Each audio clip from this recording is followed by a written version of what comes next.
Howdy everyone, Warsarsa here, and today I want to do a different kind of video, one which I haven't done before. You see, I'm a huge fan of beta versions of games, be it betas of released games, completely different versions of released games that are nowhere near the final game, and especially prototypes of games that were never even finished or released to the public. That being said, on Christmas there was a massive dump of betas for everyone to enjoy, and when I dug through it, I was surprised to find that there were multiple beta builds of a game that I love, probably way more than I should. I mean, I own the game on every platform it's available on, and even recently found another physical copy for the Wii U. The game in question is Monster High New Ghoul in School. I won't go too into detail on what it's about, as this video is meant to just dive into the beta version dumped, but I will say that in it, you basically make your own monster, mingle with the Monster High characters in various clubs, and save the school. Honestly, besides character creation and minor alternate dialogue options here and there, that don't really change anything in the end, there isn't a lot of replay value, but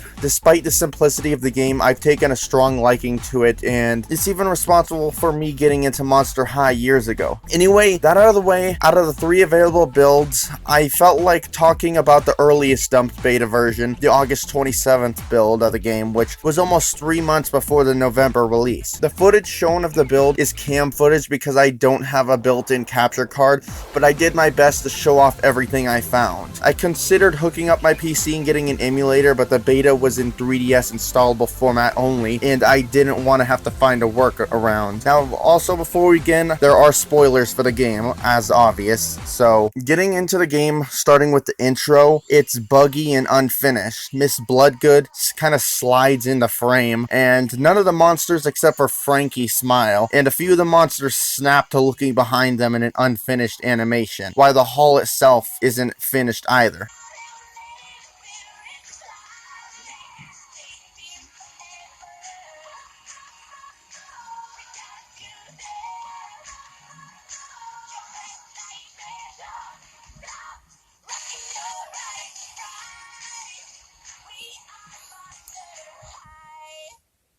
Upon reaching the menu one time, I also had the outline of the new ghoul, aka you, end up staying on the screen outside of the intro. Also why most ghouls walk or float by on the screen in the final game. There's the occasional one in this beta that will run or zoom by. After getting to the school, I went towards the bell tower. Starting off, the second ladder in the tower doesn't work properly, so you have to wiggle around to attach yourself to it. Also, the first ledge you shimmy along is invisible. At first, I didn't even know it was there until I accidentally grabbed onto it. Which, speaking of the bell tower, the robot, Torbot, that drops out from ringing the bell a few times doesn't have finished dialogue, just a hash code. In fact, he doesn't even have a name yet either. And while we're talking dialogue, text isn't finalized for conversations either, as they will show subtext of a character speaking, sometimes as whisper or normal in parentheses. The shortcut to Bloodgood's office is different. The bounce mushroom isn't there, while the ladder is shorter and there are more ledges, though like the second tower ladder, it's broken. You can't just jump up and grab it unless you're lower down on the ladder. There's also the standing in the stairs glitch, but this exists in the final game as well, though the beta version is the first time I actually just straight up walked right through the stairs rather than fell through them. Gil has a full name in this version, whereas in the full game he just goes by Gil. The comic club mascot cutout in the library is always visible from the very beginning of the game, before you even meet the comic club. It also doesn't have any collision. The pushable boxes look very different. Whereas the final is a brown wood box, the beta version is a cardboard box. On the third day, Dracula's voice briefly used text-to-speech when she wishes Cleo a happy birthday. I didn't catch it on recording, but I did catch this in the council meeting when I turned off the music to better hear anything else.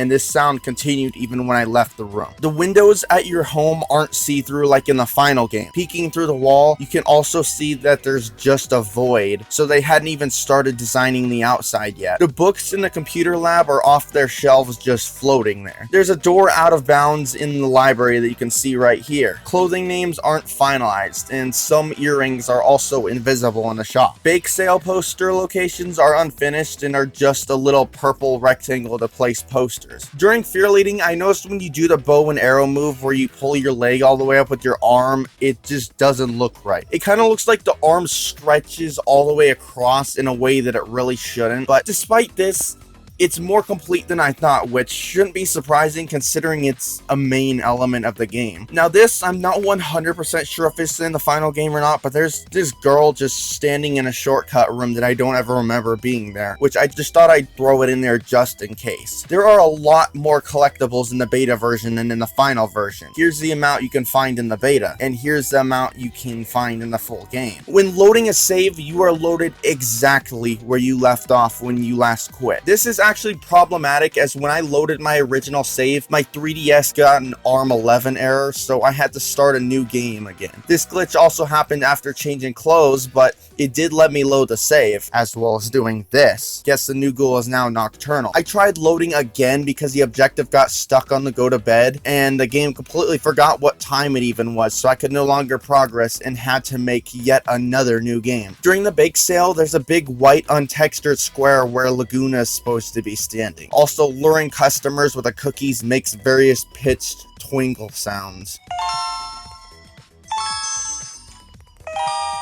There's question marks in place of the subtitles while giving Abby the bake sales money. During the fire alarm, Bloodgood's announcement is subtitled as being said by Spectra. When giving Bloodgood the money, her first line is in a text-to-speech voice. Come on in my pool. When Cleo insults Ghoulia, if you choose to answer but I hardly know her, when Claudine scolds you, she just like our robot friend, has no name in the subtitles. At the fear leading practice where everyone discusses what to do about Cleo, she's standing right there the whole time. Now this part I just love because I liked it in the final game and it's funny in the beta. In a gym when the students are under control and chant "one of us," it's all in glorious text-to-speech. One of us. One of us. One of us. One of us. One of us.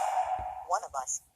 One of us. Unfortunately, at this point, that sound I mentioned earlier that plays in the council meeting, it's stuck playing for the rest of the time. It's annoying, especially when I grabbed all the audio differences, but no matter what I did, even going to other clubs where the music normally changes, this sound never stopped playing after this point, so we have to bear through it for the rest of the video. For some reason, immediately after, when you go see Ghoulia, along with her usual groans that I always thought sound like someone getting their butt fingered, she also has a text-to-speech line that says what sounded like AM6. When Bloodgood is revealed to be cursed and the ghouls run around the room to avoid her, Ghoulia gets stuck running into the wall, eventually phasing through it when they all jump down. Though she never makes it down and ends up talking from all the way up on the balcony, even when New Ghoul and Frankie are far away. The next one was a bit of a double find. At the first Uncursed meeting, I accidentally interacted with Ghoulia for the comic club, something I've avoided in this save in order to speed through the main story. Well, Ghoulia lost her name, had no voice, and had Frankie's portrait. Later in the meeting, Deuce had a text-to-speech line that had speech issues. Of course not, but we can't just stand here doing nothing. At the meeting of the Cursed Council, the One of Us lines are unvoiced. Also, Katrine's line is in text-to-speech. It has been done. The cursed crowd at the rally makes an ear-piercing sound when they cheer. When you get back to the Uncursed meeting, you can mess with Laguna by choosing the dialogue option, One of Us. In this version, Laguna says, oh no, she's been cursed twice, only it's two separate takes of the line.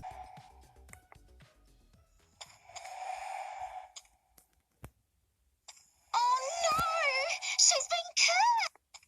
Oh no, she's been cursed! During the next meeting, Catty Noir does a sort of dip. While more of a funny glitch than anything, during final fear leading practice, Frankie compliments your moves as usual, but she's not even watching you do it as she has her back turned to you. She even then has the audacity to pull out her phone afterwards. As for the grand finale, there's a bunch of stuff that happens. Text-to-speech lines, missing lines, some music I don't remember from the final game, more ear rape screeching. I'll just let the rest of this play out.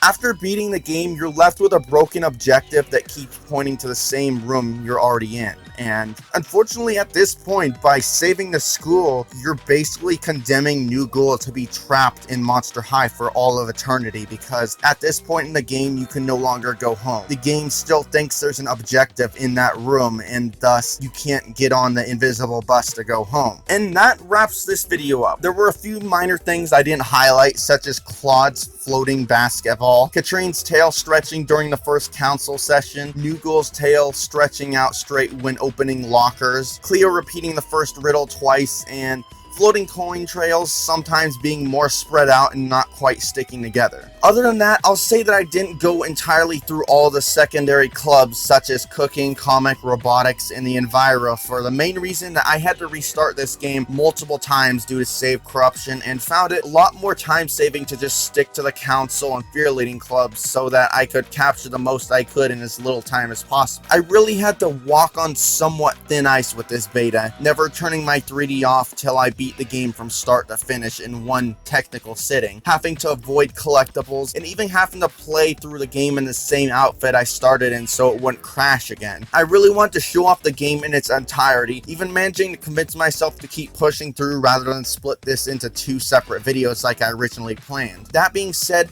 I do plan to play through the secondary clubs now that I'm not in a rush to get through a bunch of fetch quests, so to speak. So if I do find a significant amount of differences in them, I'll make a short part 2 showcasing them. But as I said before, I can no longer go home, so I'm going to have to start yet another new game to focus specifically on secondary clubs. On top of that, I may make a more simplified version of the 80-ish megabyte build to see if I can figure out why it's so small and if it'll even run, but I'm not making any promises there. Thank you so much for sitting through this video. It's been somewhat tedious to make, but I've had an absolute blast documenting all the beta differences, so I'd say it was well worth it. If you enjoyed this video, leave a like and subscribe because I'm considering making beta analysis a regular series on the channel on top of my regular game reviews. Till next time, this is Warstarcy on the Game Clips channel, and I'm out.